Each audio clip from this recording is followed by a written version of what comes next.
Hello people, welcome to the brand new episode of Breaking the Mindset.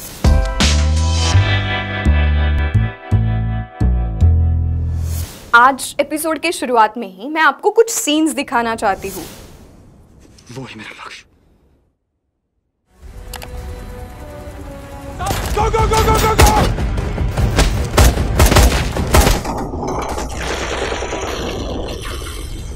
कुछ समझ में आया? इसमें एक फैक्टर कॉमन है। These are the war movies, especially made on Kargil war. तो कारगिल हुआ था 1999 में। अब दुनिया ये देखेगी कि हम शांति की रक्षा के लिए और अपनी शक्ति का भी प्रदर्शन कर सकते हैं। कारगिल की इस पोस्ट पर कई दिनों से दिन रात बमबारी चल रही है। What you heard right behind you were the sound of Bofors guns directly targeting the top of Tiger Hill. 1999 में हुआ कारगिल वॉर कोई भूल नहीं सकता। तब पाकिस्तान की मिलिट्री कहाँ घुस गई है, ये जानने के लिए भारत ने अमेरिका से मदद मांगी थी। जीपीएस सिस्टम से हमारे कश्मीर में कहाँ कहाँ पाकिस्तानी फौज घुसी हुई है, ये जानना मुमकिन था और आसान भी। लेकिन तब अमेरिका ने ये डेटा देने से इनकार किया। तब बात आई नाविक की। Have you heard of Navik? ये आखिर ये नाविक क्या है? नाविक It's all about global navigation satellite system. क्या आपको पता है करंटली दुनिया में 4 ग्लोबल नेविगेशन सैटेलाइट सिस्टम है और 2 रीजनल सैटेलाइट सिस्टम्स है, जैसे कि GPS from USA, GLONASS from Russia, Galileo from European Union, BeiDou from China और QZSS from Japan, which is not exactly global but a regional navigation system. But what about India? क्योंकि अभी तो हम GPS ही use करते हैं जो कि USA का है। अभी आप सोचिए, अगर मैं हम जीपीएस का यूज इतना करते हैं तो आर्म फोर्सेस या वॉर सिचुएशंस में जीपीएस का कितना इंपॉर्टेंस होगा। और ऐसे ही किसी वॉर सिचुएशन में अगर आपको यूएसए डेटा देने से मना करे तो क्या सीरियस सिचुएशन हो सकती है, हम सोच भी नहीं सकते।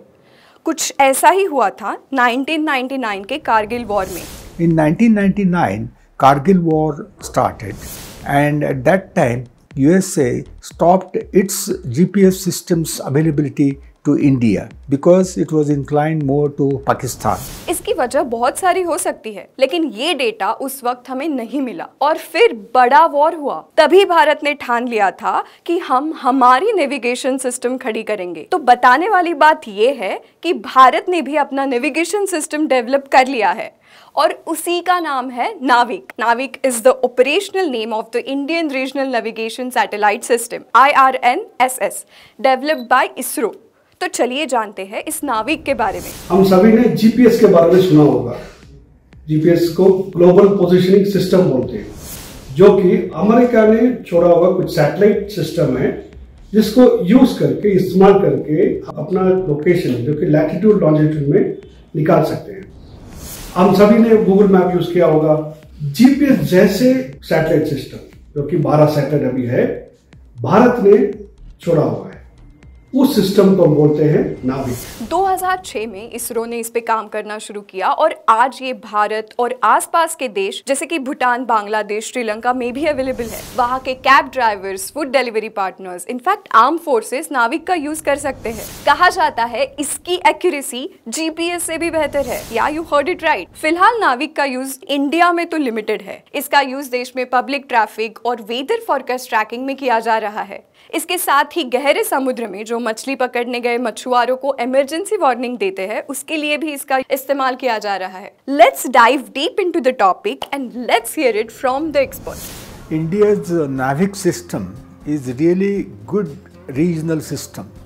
However, presently there are some of the satellites which are in the non-functional condition, and that is why it is not in the full-fledged operational regime. However, ISRO is in the process of replacing these satellites, and eventually they will be replaced and again it will start working in a full-fledged way.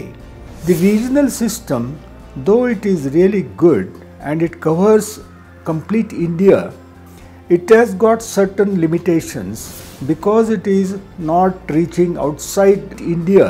Our aeroplanes and ships we cannot track.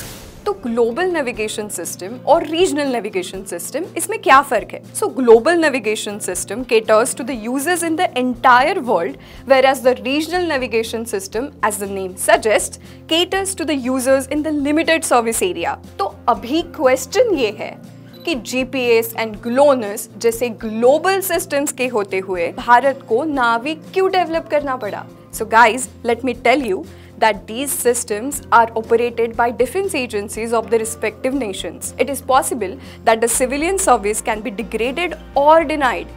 नाविक ये एक independent regional system है जो किसी भी अन्य system पर dependent नहीं है. It is fully under the control of Government of India. नाविक पर अब तक भारत ने 189 मिलियन तक स्पेंड किए हैं. फिर भी जनरल पब्लिक में इसका यूज इतना होते हुए नहीं दिखाई दे रहा. हम सभी अभी भी जीपीएस ही यूज करते हैं. As per the recent reports, the government has proposed to include an indigenously developed navigation system Navik in all smartphones made in India. लेकिन कुछ मोबाइल और चिप कंपनीज का मानना है कि inclusion of Navik in smartphones would result in additional cost. That is, phones equipped with navigation will be expensive. I am pretty sure this can be worked out in near future. और नाविक आसपास के देशों में ही नहीं तो एक more efficient navigation system के रूप में जीपीएस को भी टक्कर देने की काबिलियत रखता है. क्या बात है! अमेरिका ने जब डेटा देने से इनकार किया तो हम चुप नहीं रहे. हमने हमारी खुद की नाविक सिस्टम बनाई और अगर ये अप्रोच रहेगा तो भारत को रोकना तो नामुमकिन है. सो गाइज, आज के एपिसोड में बस इतना ही. Hope you will also download this app on your phone and be a proud user of Navik. Don't forget to subscribe to our channel and press the bell icon. Have a great time.